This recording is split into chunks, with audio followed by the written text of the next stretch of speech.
আসসালামু আলাইকুম। অন্যান্য ধর্মাবলম্বী যারা শুনছেন তাদের প্রতি আমার আন্তরিক কৃতজ্ঞতা ও ভালোবাসা রইল। আমি রাহাদুর রহমান রিকি, পড়াশোনা করছি গোপালগঞ্জ টেক্সটাইল ইঞ্জিনিয়ারিং কলেজ গোপালগঞ্জে। তো আজকে মূলত আমরা এসএসসি 2025 পরীক্ষার্থীদের উদ্দেশ্যে কথা বলবো।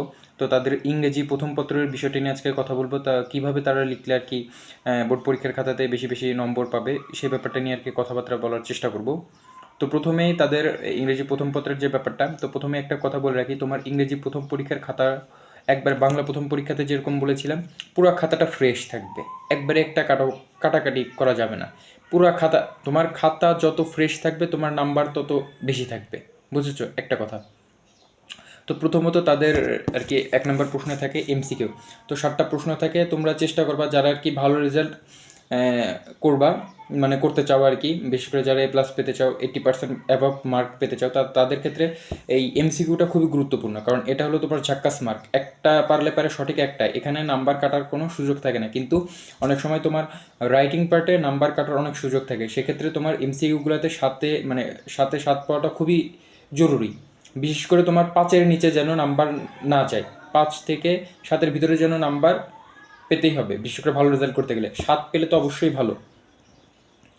এরপর এই এমসিকিউগুলোতে ভালো করার ক্ষেত্রে বিশেষ করে তোমার মানে কিছু কিছু এমসিকিউ প্যাসেজ পড়ে আনসার করতে পারবে। তবে বিশেষ করে তোমরা যদি শব্দার্থ, ওয়ার্ড মিনিং বা ভোকাবুলারি যদি বেশি করে না জানো, সেক্ষেত্রে তোমার এই এমসিকিউগুলা পারা একটু কষ্টকর হবে। যখনই তোমরা এই প্যাসেজ পড়ার ট্রাই করবে, বিশেষ করে যেগুলা মানে নতুন নতুন শব্দ পাবে, এই শব্দগুলো একটু একটু মানে ওয়ার্ড মিনিং সহ পড়ার চেষ্টা করো, যাতে পরবর্তীতে এমসিকিউ আসলে তোমাদের জন্য পারতে সুবিধা হয়। তো পরবর্তীতে 2 নম্বরে কোশ্চেন অ্যান্ড আনসার যেটা নিয়ে আলোচনা করবো, সেটা হলো তোমাদের কোশ্চেন অ্যান্ড আনসারে যে টেন্সে আসবে সেই টেন্সে আর কি লিখবে, এবং এটা যেন ভুল না হয়, এবং সবগুলো অ্যাসার্টিভ সেন্টেন্সে লিখবে। এবং পরবর্তীতে তোমার মানে প্রশ্ন প্যাসেজ থেকে হুবহু তুলে দিবে না উত্তরগুলা, একটু নিজের মতো করে সাজিয়ে গুছিয়ে লেখার চেষ্টা করবে, এবং যত পারো ছোট করে লেখার চেষ্টা করবে, কারণ যত বেশি লিখতে যাবে তত তোমার বেশি ভুল হবে। আর বেশি ইংলিশ তুমি অল্প লেখো সমস্যা নাই, কিন্তু তোমার যা লিখবা সঠিক লেখার চেষ্টা করবা। বেশি ভুল লিখলে পারে স্যাররা আর কি, যদি চোখে পড়ে তাহলে পারে স্যাররা আর কি খুব মাইন্ড করে, এবং সেক্ষেত্রে নম্বর কমার চান্সও থাকে। তো এরপর যদি আসি আমরা, 3 নম্বরে থাকবে শূন্যস্থান, এটা প্যাসেজ থেকে লিখতে পারবা। 4 নম্বরে যে সামারি রাইটিংয়ের ব্যাপারে একটু আসি। সামারি রাইটিংয়ের যখন শুরু করবা, তখন তোমরা আর কি মানে নিজের মতো করে লেখার চেষ্টা করবা। আমি বিশেষ করে এটা তোমরা অনেকে অনেক বড় করে লেখার চেষ্টা করো, ভাবো কি যে যত বড় করবো তত নাম্বার, ব্যাপারটা একদমই তা না। এই সামারি লেখার ক্ষেত্রে তোমরা যত ছোট করবা এবং নিজের মতো করে লিখবা, তত বেশি নাম্বার পাবা। এবং সামারিটা মোটামুটি 3 থেকে 5 লাইনের ভিতরে লেখার চেষ্টা করবা। এবং বিশেষ করে তোমরা বাংলা দ্বিতীয় পত্রে যখন হচ্ছে সারাংশ সারমর্ম যেটা পড়েছো, ওইটারই আর কি আলটিমেট এটা ইংলিশে সামারি রাইটিং। তো ওরকমভাবে মানে ওইটা যেমন তোমরা ছোটো করে লিখো সারাংশ সারমর্ম, তো এইটা ওরকম ছোটোই হবে। এবং সামারিটা নিজের মতো করে লেখার চেষ্টা করবে, কখনোই প্যাসেজ হুবহু তুলবা না।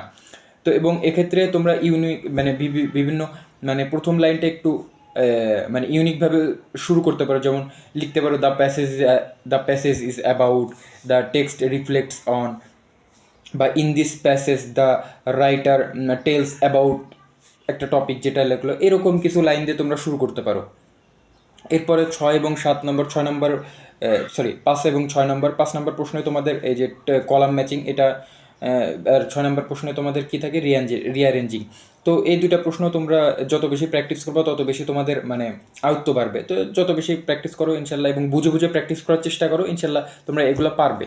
আর রিঅ্যারেঞ্জিংয়ের ক্ষেত্রে বিশেষ করে গল্প জানাটা বেশি জরুরি। তুমি যদি গল্প জানতে পারো, তো সেক্ষেত্রে আর কি তোমার রিঅ্যারেঞ্জ করতে সুবিধা হবে। তো এরপরে আসি রাইটিং পার্ট নিয়ে।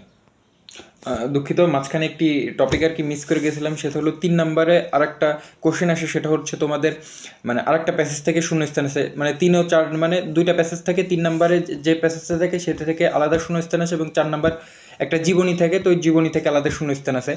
তো 3 নম্বর যে শূন্যস্থানটা, ওই শূন্যস্থানটা পাওয়ার জন্য তোমরা তো অবশ্যই ভালো করে প্যাসেজ পড়বে। এছাড়াও তোমরা এই বিশেষ করে এটা পাওয়ার জন্য অনেক বেশি তোমার ওয়ার্ড জানতে হয়। যত বেশি ওয়ার্ড জানবো তত তোমার সাজাইতে সুবিধা হবে আর কি, বুঝছো? বিশেষ করে কানেক্টর যারা পারো, মানে কানেক্টর এখানে আর কি খুব হেল্প করে আর কি।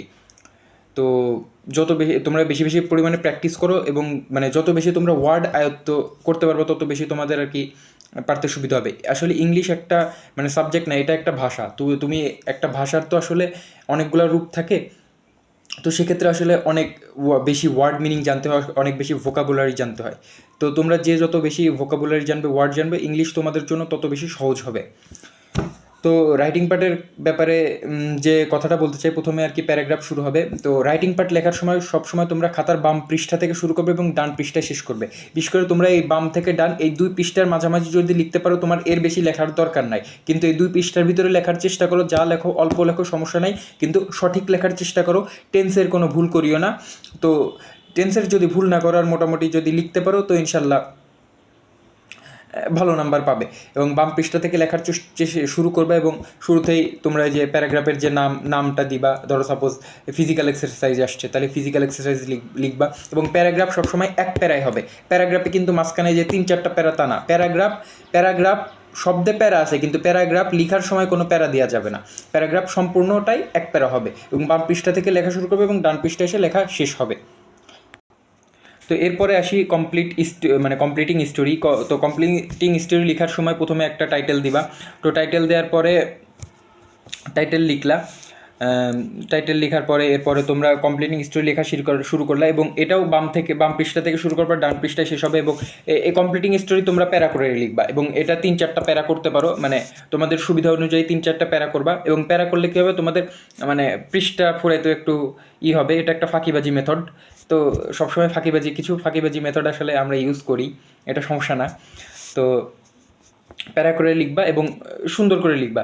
এবং লাস্টে ওই যে আলাদা করে কেউ মোরাল আলাদা করে লিখে এবং নিচে একটা মানে উক্তিমূলক কিছু কথা লিখতে চাই, তো এটা করার দরকার নেই। তোমরা লাস্টের লাইনটাই আর কি, লাস্টের যে প্যারাটা থাকবে স্টোরি, তো ওই লাস্টের প্যারাতে লাস্টের লাইনে তোমরা ওইরকম একবার ডাইরেক্ট লিখতে পারো যে প্যারা, যেমন where there is a will there is a way. এটা আলাদা করে মোরাল হিসেবে লেখার দরকার নাই।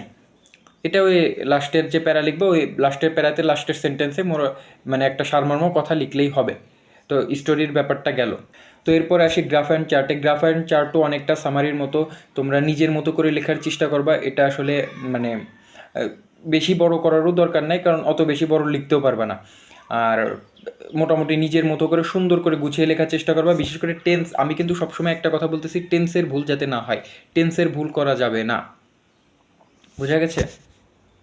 পরবর্তীতে আসে লেটারও বাম পৃষ্ঠা থেকে শুরু করবা, ডান পৃষ্ঠায় শেষ করবা এবং লেটারের নিয়মটা ফলো করবা। লেটার কীভাবে লিখতে হয় এই নিয়মগুলো যদি এখনও কেউ না জেনে থাকো, অবশ্যই জেনে নিবা। আর এরপরে লাস্টে ডায়লগ আছে, ডায়লগও বাম পৃষ্ঠা থেকে শুরু করবা, ডান পৃষ্ঠায় শেষ করবা। এবং যে ডায়লগ লেখার ক্ষেত্রে যে ক্লোনটা আছে, মানে যে বরাবর ক্লোনগুলো বসে, এই ক্লোনগুলো চেষ্টা করবা একই সিরিয়ালে বসানোর। এবং মানে যেমন তোমার একজনের নাম ধরো আছে রহিম, আরেকজনের নাম ধরো আছে মানে একটু বড় নাম, ধরো আরেকজনের নাম আছে একটু বড় নাম, ধরো আরমান। তাহলে পরে রহিম নামটা তুলনামূলক একটু ছোট আরমানের থেকে। তো রহিম নাম লিখতে তোমায় একটু কাছে ক্লোন দিলা, কিন্তু আরমান নাম লিখলে ক্লোনটা একটু দূরে হয়ে গেল। তো ব্যাপারটা এরকম না। তো রহিম আরমান তুমি লেখো, সমস্যা নাই, কিন্তু ক্লোনগুলা যাতে একই জায়গায় থাকে, মানে একই সিরিয়াল বরাবর থাকে, তাহলে তোমার দেখতে সুন্দর হবে। ঠিক আছে? আর মোটামুটি এগুলোই ছিল। তো ইংলিশে তোমার প্রথম পত্রে ভালো নম্বর পেতে গেলে বিশেষ করে ইংলিশে মানে খাতা ফ্রেশ রাখাটা খুবই গুরুত্বপূর্ণ। এবং তুমি দু একটা ভুল লিখতে পারো, সমস্যা নাই, ভুল হবেই, কিন্তু সেক্ষেত্রে কাটাকাটি করা যাবে না। তো এভাবে এটুকুই আর কি ছিল। তো কারো কোনো কিছু জানার থাকলে বা প্রশ্ন থাকলে অবশ্যই হোয়াটসঅ্যাপে মানে ভিডিও ডিসক্রিপশনে হোয়াটসঅ্যাপ নাম্বার দেওয়া থাকবে, অবশ্যই যোগাযোগ করতে পারো। তো এতটুকুই ছিল। ধন্যবাদ সকলকে। আসসালামু আলাইকুম। এবং অন্যান্য ধর্মাবলম্বী যারা শুনছিলেন তাদের প্রতি আমার আন্তরিক কৃতজ্ঞতা ও ভালোবাসা রইল।